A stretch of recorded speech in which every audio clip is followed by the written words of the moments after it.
Hello दोस्तों, मेरा नाम अभिषेक है और आज इस वीडियो में बात करूंगा दोस्तों यूपीएस, एनपीएस और ओपीएस के बारे में।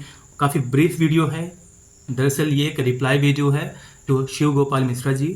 शिव गोपाल मिश्रा जी वही व्यक्ति हैं जो कि यूपीएस लाने में उनका बहुत बड़ा योगदान है। उन्हीं से गवर्नमेंट डिस्कस करके यूपीएस को अप्रूवल दी है।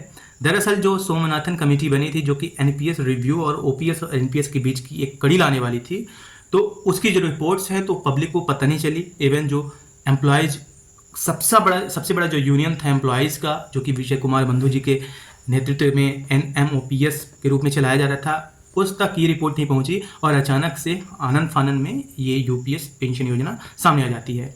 अब इसी की तरफदारी करने आज ही एक वीडियो रिलीज हुआ शिव गोपाल मिश्रा जी के द्वारा। मैं उनका काफ़ी सम्मान करता हूँ।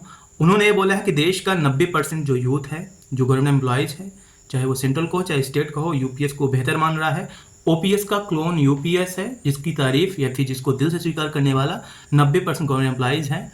मुझे नहीं पता कि उनको कौन से 90% एम्प्लॉयज़ मिल गए। मैं तो आज तक जिनसे मिला हूँ बीइंग ए गवर्नमेंट एम्प्लॉय, जिनसे मिला हूँ, जिनसे संवाद किया हूँ, सभी बोल रहे हैं भैया यूपीएस से बेहतर तो एनपीएस ही है कि जब आप रिटायर होते हैं, वीरस यदि आप कभी लेते हैं इन फ्यूचर, तो आपको जो लमसम है एक साथ तो कम से कम मिल जाता है। आपको पेंशन के लिए वेट नहीं करना पड़ता।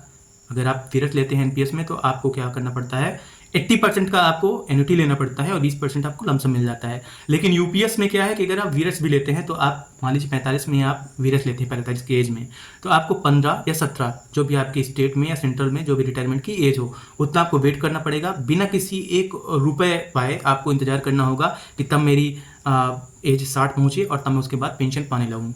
बाद में उस टाइम का 15-20 साल बाद आज के रुपये की कीमत क्या होगी आप एज्यूम कर सकते हैं। तो टोटल बातें रही हैं जिस हिसाब से वो बोल रहे हैं कि जितने भी गवर्नमेंट एम्प्लॉयज़ हैं उनको बरगलाया जा रहा है। मुझे नहीं लगता कि एम्प्लॉयज़ बरगलाए जा सकते हैं, क्योंकि जो गवर्नमेंट एम्प्लॉय या गवर्नमेंट जो जॉब्स में होते हैं तो वो इंटेलेक्चुअल्स होते हैं, दे आर वेल एजुकेटेड। और जो यूपीएस में खामियां हैं, मेरे हिसाब से शिव गोपाल मिश्रा जी को, सर को, जिसकी खामियां हैं उसके बारे में पहले बात करना चाहिए था, इसे दूर करने के बारे में बात करना चाहिए था। लेकिन ये सुन के काफ़ी हैरानी हुई, काफ़ी हैरत हुई, काफ़ी दुख भी लगा कि उनका साफ साफ कहना है कि जिसको भी यूपीएस पसंद नहीं आ रही है, आपके सामने एक पेंशन मॉडल ऐसा लाया गया है जिसे अभी से कोई पसंद कर नहीं रहा है। तो यूपीएस आपके सामने है, एनपीएस तो बुरी है, तभी तो आप यूपीएस लाए हैं। तो एनपीएस यदि आपको पसंद नहीं है तो आपको यूपीएस लेना ही है। यूपीएस यदि आप नहीं लेना चाहते तो आप एनपीएस में ही रहिए। मतलब आपके पास कोई चॉइस नहीं है भाई, कड़वा कड़वा ही दोनों तरफ है। लेकिन जो मीठा है, जो मीठा पाने वाले हैं, जो ओपीएस पाने वाले हैं, वो आज यूपीएस की तारीफ कर रहे हैं। ये मेरे समझ से परे है कि आखिर जो एम्प्लॉयज़ यूनियन है या फिर जिनके साथ डिस्कशन होना चाहिए, उसमें कोई भी एनपीएस पाने वाला लीडर क्यों नहीं है। तो ये टोटली मेरा जो वीडियो है ये विजय कुमार बंधु जी के समर्थन में है।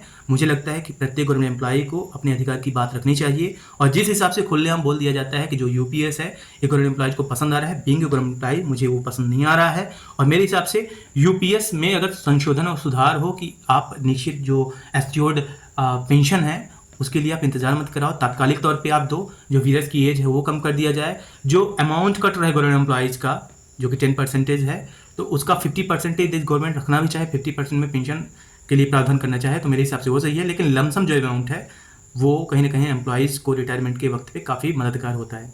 दोस्तों, आप क्या राय रखते हैं? अगर आपको 3 ऑप्शन दिया जाए, यूपीएस, एनपीएस, ओपीएस, तो आप क्या लिखेंगे? I know #OPS।